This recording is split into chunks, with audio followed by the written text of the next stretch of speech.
Secretary Lutnick, thank you for being with us this morning. I really appreciate your time. So let's start with that news. It's my pleasure. Let's start with that news late Friday, this exemption on electronics, smartphones, laptop computers, and the like. What's the thinking? Why the exemption? Well, if you remember, over the past couple of months, President Trump has called out pharmaceuticals and semiconductors and autos. He called them sector tariffs, and those are not available for negotiation. They are just going to be part of making sure we reshore the core national security items that need to be made in this country. We need to make medicine in this country. We learned it during COVID. We need to make it in this country. We need to make semiconductors, because if we don't own semiconductors here, remember, virtually all semiconductors are made now in Taiwan and they're finished in China. It's important that we reshore them. And so the president is going to come out with his policies on semiconductors and pharmaceuticals. They're going to be outside the reciprocal tariffs. And he was just making sure everyone understood that all of these products are outside the reciprocal tariffs, and they are going to have their own separate way of being considered. But wait a minute. I'm asking you about the exemption, not about, I mean, the notice that went out Friday night saying that electronics, a wide range of electronics, including smartphones, including components used to make microchips, that these are now exempt from the reciprocal tariffs. Why that move?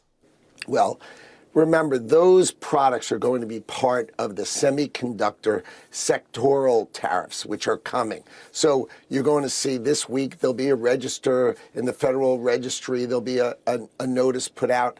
That is different types of work. So we're going to do that. We did that in autos. The president's going to do it for pharmaceuticals, and he's going to do it for semiconductors. So all those products are going to come under semiconductors, and they're going to have a special focused type of tariff to make sure that those products get reshored.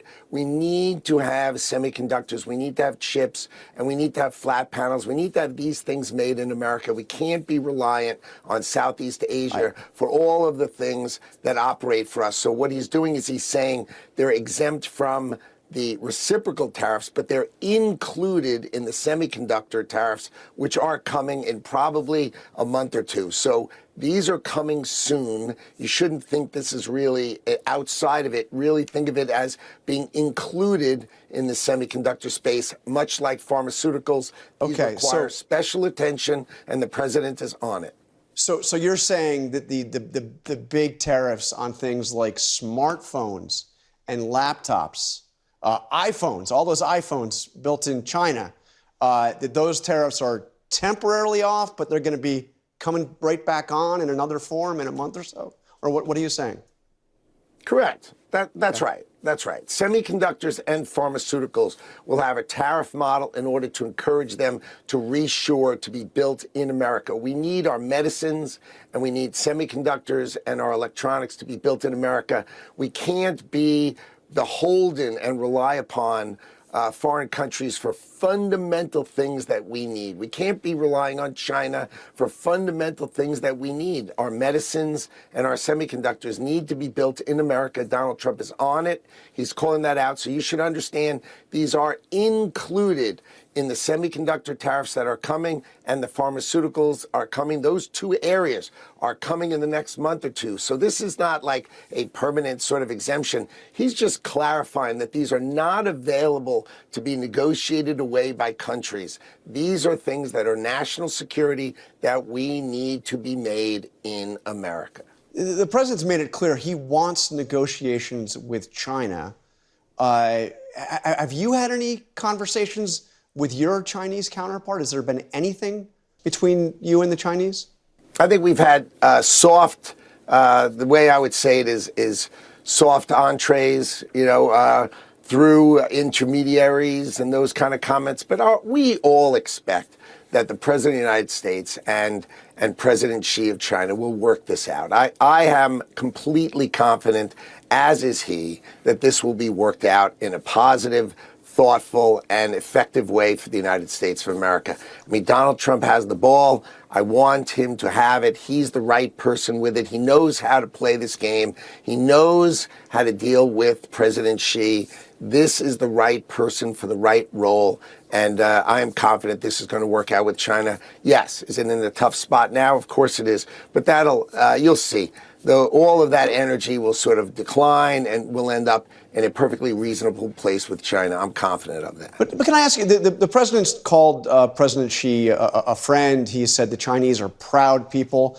Can you explain to me what the vice president was saying not long ago when he referred to the Chinese people as peasants? Let me play the sound so you can hear it.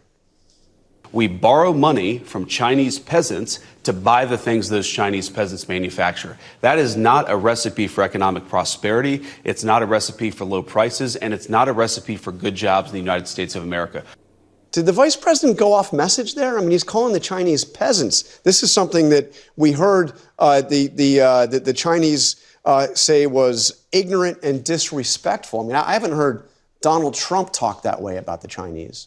No, I'm just going to step back and really just leave the vice president to let him defend himself. He knows what he meant, and we all know what he meant, which is that, the Chinese have basically attacked America and ripped us off by undercutting our businesses. By the government of China assists their businesses to undercut our businesses, drive them out of business, and take that manufacturing over to China. It's happened in pharmaceuticals. It's happened in so many industries. We feel it, steel and aluminum, so many. So the idea is, if the government of China is behind their businesses, imagine if the government of America, the United States of America, was backing your business. I mean, you'd be a killer in the world. So that's what the Chinese have been doing.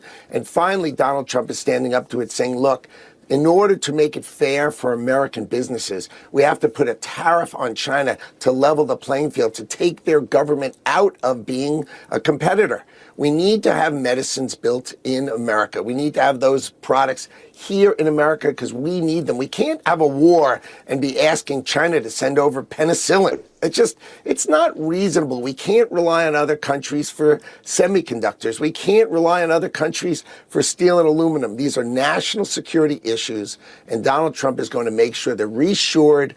We have the capacity to do it. If you've seen, an auto plant these days, these are beautiful plants. These new modern plants are amazing, and the jobs they create for our American workers are amazing jobs, and that's what Donald Trump is focused on, bringing those jobs and those factories back to America and employing American workers. He's on it, and he's going to bring them back. The president also said there's going to be a transition cost, transition problems.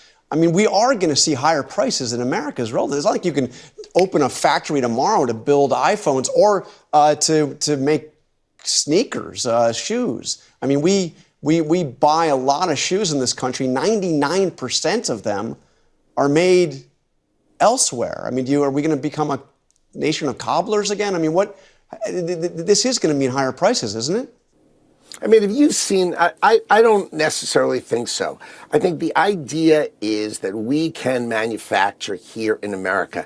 As I said, I saw Panasonic, the battery company, right, Japanese company. They built an amazing factory in Kansas, which they're opening now. They put it in the ground when Donald Trump was the president. It's just finishing now. 4,000 new jobs built from what they made deals with the community colleges nearby and all the local community and the local university. They trained people for this. 4,000 high-tech jobs in Kansas. That is what's coming back to America. You're going to see that production, that kind of high-tech factory is going to produce things here at very reasonable prices. So I think this is going to work out. Plus, our farmers are going to finally have access to the world's markets.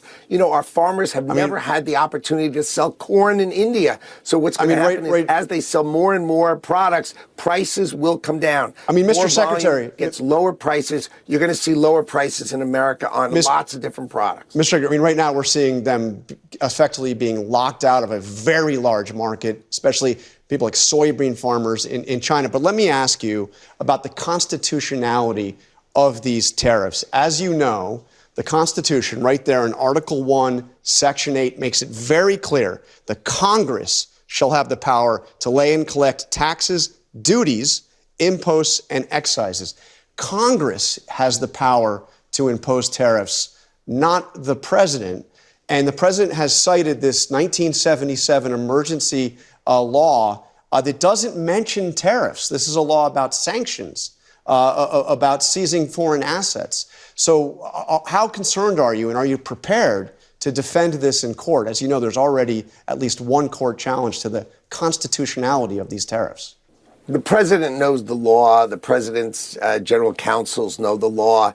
They understand this, that Congress has passed laws that gave the president the ability to protect our national security. We need to make medicine in America. If you don't think that's national security, you're not thinking it through. We need to make semiconductors in America. We need steel and aluminum in America. We need to manufacture in America. If we just run gigantic trade deficits and sell our soul to the rest of the world, eventually we are going to be the worker for the rest of the world. We're going to be the thinker for the rest of the world, but they're going to manufacture. And if someday they say, gee, we're not sending it to you, we'll be nothing. So I think the president has national security in mind, and he's here to protect America. We need to reshore these things, and we all know it. So it is vital for us to reshore it, and we know it. Mr. Secretary, we're really out of time, but a very quick question. How concerned are you about what's happening to the U.S. dollar? We have seen the dollar at having its worst week in 3 years. There are concerns about a weakening dollar because of all this uncertainty. How concerned are you about that? I am not concerned about it. We are focused on our tariff policy. We are focused. We have so many countries coming in to negotiate with us. The president has given us the ability. Let's go get these great deals done. And we're on it, and the president's on it. And we're really, really focused on delivering the best thing for the American people. All right, Secretary Howard Lutnick, thank you very much for joining us.